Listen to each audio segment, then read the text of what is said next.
आम आदमी पार्टी पूरी तरह से बेरोजगार यूथ के साथ है और इस योजना का अग्निपथ योजना का विरोध करती है।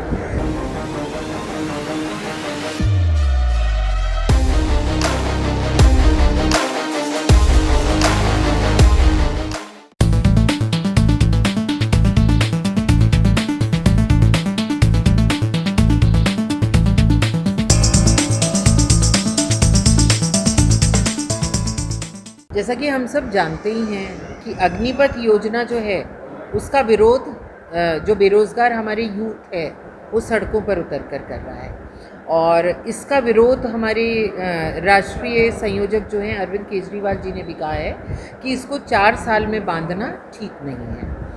राजस्थान के चुनाव प्रभारी विनय मिश्रा जी का ये कहना है कि आम आदमी पार्टी पूरी तरह से बेरोज़गार यूथ के साथ है और इस योजना का अग्निपथ योजना का विरोध करती है। साथ में उन्होंने एक अपील और करी है कि ये जो यूथ है जो सड़क पर उतर के आंदोलन कर रहे हैं, आम आदमी पार्टी उनके साथ है, लेकिन हमको दृढ़ता के साथ पर संयम के साथ राष्ट्रीय संपत्ति को नुकसान पहुंचाए बिना हम लोगों को आंदोलन करना चाहिए और हम संयम रखेंगे और हम जीतेंगे, क्योंकि जीतना ही है। इस तरीके की जो नीतियां हैं जो मोदी सरकार बार बार लेकर आ रही है, जैसे डीमोनेटाइजेशन है, जैसे किसानों की नीति है और जैसे अब ये अग्निपथ है, ये सब चीज़ें जो हैं बिना सोचे समझे बनाई गई योजनाएं हैं जो धरातल पर फेल होती हैं। ये जो ठेका प्रथा में अपनी सेना को भेजना चाह रहे हैं उसका विरोध करती है आम आदमी पार्टी। अब अगर हम इस योजना के सच की तरफ जाते हैं तो हम ये देखेंगे कि सबसे पहले जो है ये जो योजना है ये सेना को 2 भागों में बांटती है, एक अफसरशाही है और एक सैनिक है। अफसरशाही जो है वो तो पेंशन वगैरह सारे वेतन लेगी और दीर्घकालिक चलेगी उनकी जो नौकरी है, और जो सैनिक हैं उनको कोई पेंशन भी नहीं मिलेगी और सिर्फ 4 साल की उनकी वो रहेगी, उनका काम रहेगा। अब सेना की कार्यपद्धति की अगर अपन चर्चा करते हैं तो सबसे पहले 6 महीने 14 महीने, ठीक, और 3 साल जो होते हैं, तो 3 साल से पहले ये लोग बॉर्डर पर नहीं भेजते हैं सैनिकों को। तो अब हम देखते हैं तो किसी भी व्यक्ति को अगर हम सेना में लेते हैं तो 4 साल 2 महीने तो उसको आप बिठा रहे हो।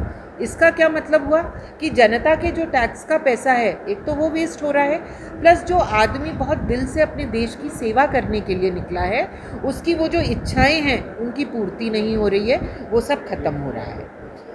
तो अपनी देशभक्ति और अपने देश के लिए काम करने के जज्बे को वो तार तार होते हुए खुद ही देखता है वो बच्चा। इसके बाद में ये बोला जा रहा है कि जो भाजपा शासित प्रदेश हैं वहाँ पर क्या होगा कि एक्स सर्विसमैन के लिए भर्ती क्या प्रोविज़न रहेगा, लेकिन ये प्रोविज़न तो ऑलरेडी है, ये कोई नई चीज़ नहीं है। इग्नू की बात करते हैं कि यहाँ कौशल विकास के जो कोर्सेज़ हैं वो इन लोग के लिए होंगे, वो ऑलरेडी ही कर सकते हैं, वो भी कोई नई चीज़ नहीं है। सरकार सिर्फ 25% संविदा कर्मियों को पुनः नौकरी पर लेने की बात कर रही है। तो अगर 25% की बात करिए तो 75% का क्या होगा, सरकार वो कुछ नहीं बता रही कि उनको किस प्रकार से पुनः नौकरी में लेके आया जाएगा। हम जानते हैं JCO रैंक के जो सैनिक हैं उन लोगों को सिवाय सुरक्षा गार्ड की कोई और नौकरी नहीं मिलती।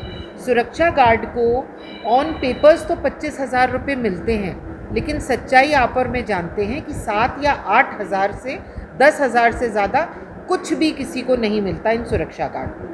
अब मेरे जो बीजेपी के साथी हैं वो लोग ये बोल रहे हैं कि जब ये लोग रिटायर होंगे 25-26 साल का, याद रखिए 25-26 साल का जो यूथ है जो अभी उम्र के उस पड़ाव पर पहुंचा है जहाँ से उम्र शुरू होती है, जहाँ से ज़िंदगी शुरू होती है, वो व्यक्ति 11,71,000 रुपये लेकर के घर बैठ जाता है।